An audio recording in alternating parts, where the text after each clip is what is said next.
U.S. and Philippine bases warned China amid disputed South China Sea near Taiwan.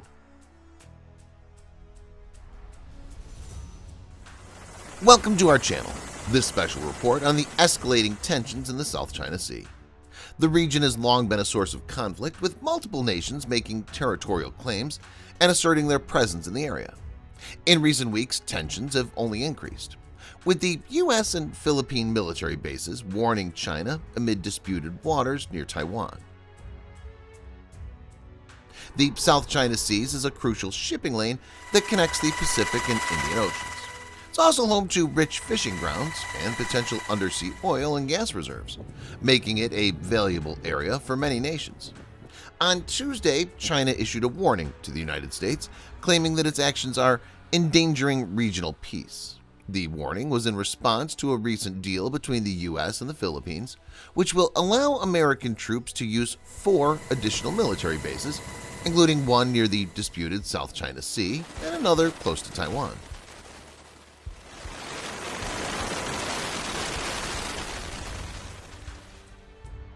China's Foreign Ministry spokeswoman Mao Ning stated that the U.S. is acting out of self-interest and that its actions are strengthening its military presence in the region. Mao went on to say that these actions will inevitably lead to increased military tension and a threat to regional peace and stability.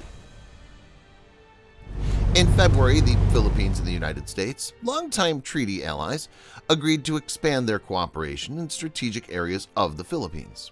This move was made as a response to China's growing influence over Taiwan and its construction of military bases in the South China Sea. The Enhanced Defense Cooperation Agreement, or EDCA, which was signed in 2014, gave the U.S. military access to 5 Philippine bases. This agreement was later expanded to include 9 bases, but the locations of the 4 new bases were kept confidential until Monday. According to a statement from the Philippine Presidential Communications Office, the 4 new sites were chosen after being assessed by the Philippine military and deemed suitable and mutually beneficial. The U.S. Department of Defense confirmed that the locations that were announced on Monday are the 4 new EDCA sites.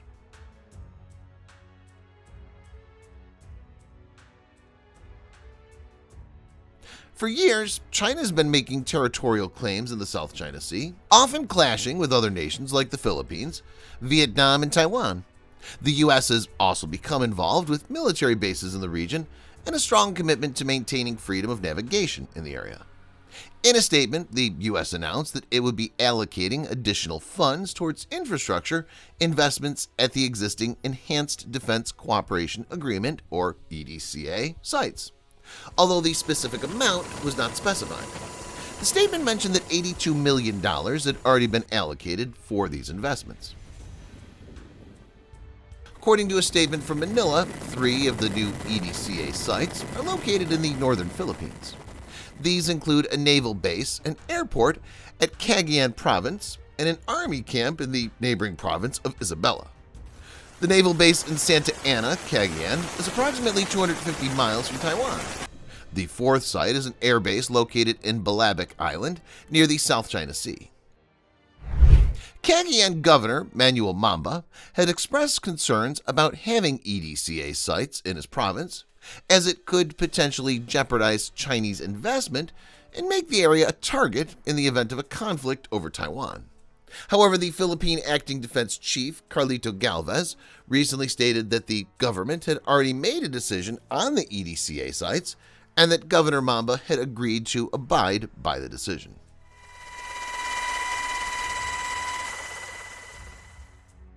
Opposition to U.S. military presence in the Philippines escalates. Valdez Fabros has been actively protesting against the U.S. military presence in the Philippines since the 1970s, when the country was ruled by the U.S.-backed dictator, President Ferdinand Marcos. Now, at 73 years old, she is intensifying her efforts once again, this time under the presidency of Ferdinand Bongbong Marcos Jr., the son of the former dictator. On February 1st, the Department of Defense, under President Joe Biden, announced that it had reached an agreement with the Marcos administration to establish a presence at 4 new locations in the Philippines.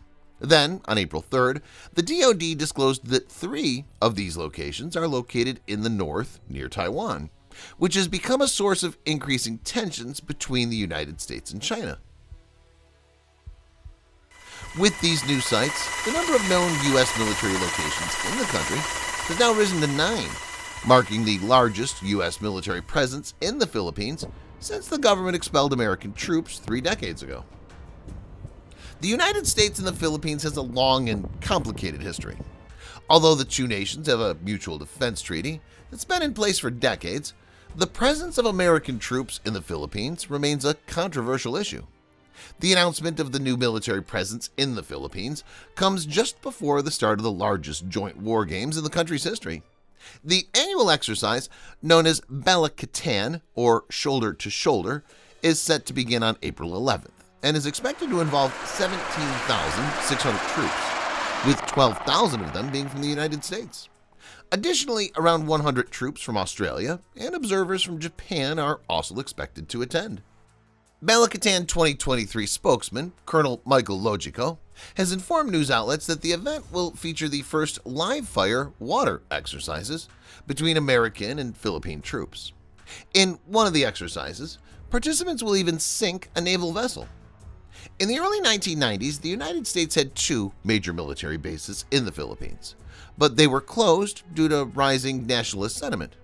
However, U.S. troops return to the Philippines every year for joint military exercises, including the upcoming Balakatan, which is set to be the largest yet, with more than 17,000 soldiers participating.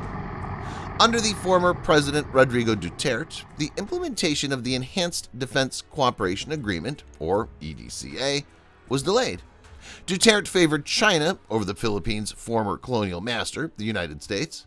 However, President Ferdinand Marcos, who succeeded Duterte in June, has adopted a more U.S.-friendly foreign policy and has been working to accelerate the implementation of the EDCA. President Marcos has made it clear that he will not allow Beijing to infringe on Manila's maritime rights.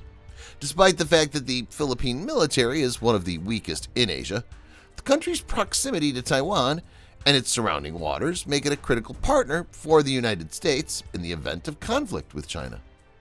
In recent weeks, tensions have increased as the U.S. and Philippine military bases respond to China's territorial claims near Taiwan. This has led to a series of warnings and counter-warnings, with all sides showing their military strength and resolve in the area.